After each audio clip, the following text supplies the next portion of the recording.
Hello, grade 11 chemistry students. Right now we are going to continue the chapter 1. Yesterday we already started from 1.1 until 1.8.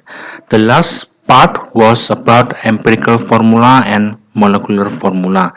You had some practice already done, and I hope you already submitted the homework in our Google Classroom. Now let's continue with 1.9 of the chapter. Equations. Mass is conserved.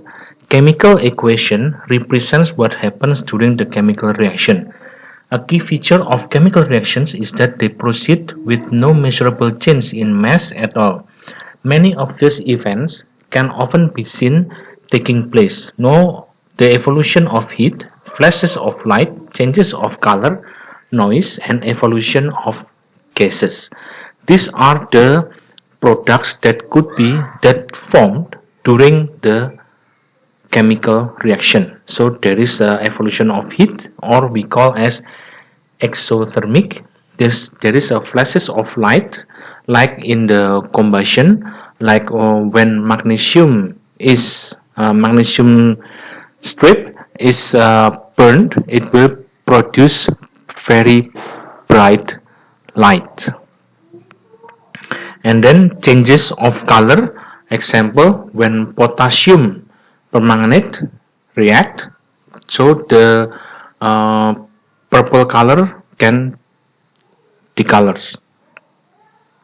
And then there is a formation of noise. Some chemical reactions also give the noise.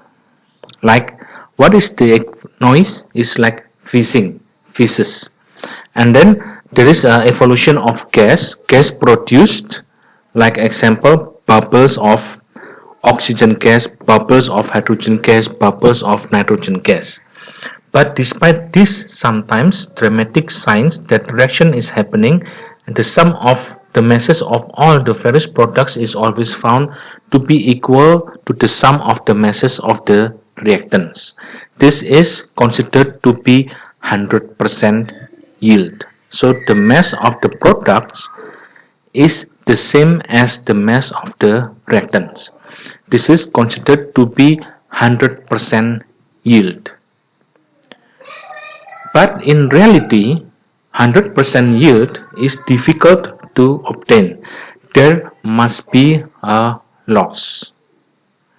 Either the purity it is not 100%, and also could be the loss, like the some of the solution spit out from the conical flask during the reaction. This was one of the first quantitative laws of chemistry. It is known as law of the conservation of mass. It can be illustrated simply but effectively by the following experiment. So this is considered to be 100% yield. So conservation of mass. Small test tube has a length of cotton thread tied around its neck and is half filled with lead to nitrate solution. It is carefully lowered into conical flask containing potassium iodide solution, taking care not to spill its content. A bung is placed in the neck of the conical flask so that the cotton thread is trapped by its side, as shown in the figure 1.7. The whole apparatus is then weighed. The conical flask is now shaken vigorously to mix the contents. A reaction takes place and bright yellow solid lead iodide is formed. On the reweighing the conical flask with its content, the mass is found to be identical to the initial mass. This is considered there is no loss. But in reality, there is a loss, and it's very difficult to get 100% yield. And then let's see the balance equation. The reason why the mass does not change during chemical reaction is because no atoms are ever greater nor destroyed. The number of atoms of each element is the same at the end as at the beginning.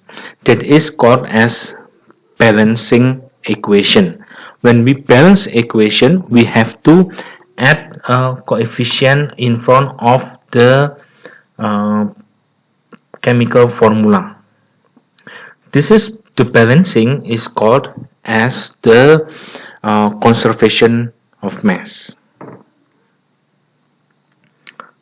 Okay, and I know that you are able to do balancing very well. Now let's continue using the mole in mass calculations. We are now in position to look at how the masses of the individual substances in a chemical equation are related. For example, take the reaction between marble chips and hydrochloric acid. So CaCO3 plus HCl becomes CaCl2 plus H2O plus CO2.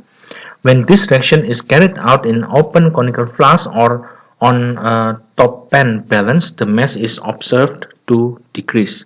Note that this is not due to the destruction of matter. As was mentioned on page 11, the overall number of atoms does not change during the chemical reaction, so the number of atoms in the reactants is the same as the number of atoms in the product.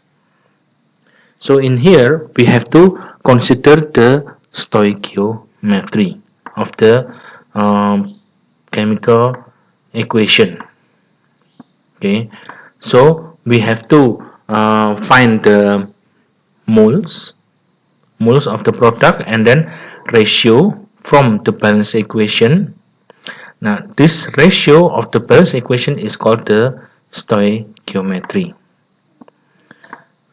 Next, let's see moles of gases. We know that using Avogadro's constant, 1 mole of any gas occupy 24 decimeter cube. So the molar volume of any gas is 24 decimeter cube.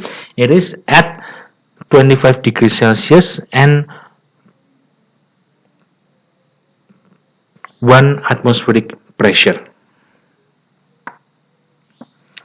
Okay, next let's continue moles and concentrations. You already calculated moles and concentration when you were in grade 10. So moles and concentration equals to amount of moles divided by volume of solution. This is called concentration. The other unit of concentration also can be gram per decimeter cube. What does it mean? It means that concentration always in the solution or it is aqueous. Solid will not give its concentration if it is not dissolved in aqueous. Okay, and then let's see the calculation using a combination methods. What is the meaning of calculation using combination method? This is called as again stoichiometry. I'm sure you are able to do the stoichiometry. It's not a problem for you. So this chapter 1 about the chemical calculation and moles is already completed. So when we are having online class today, we are going to have the exercises of chapter 1 and there will be homework for all of you to submit for this chapter.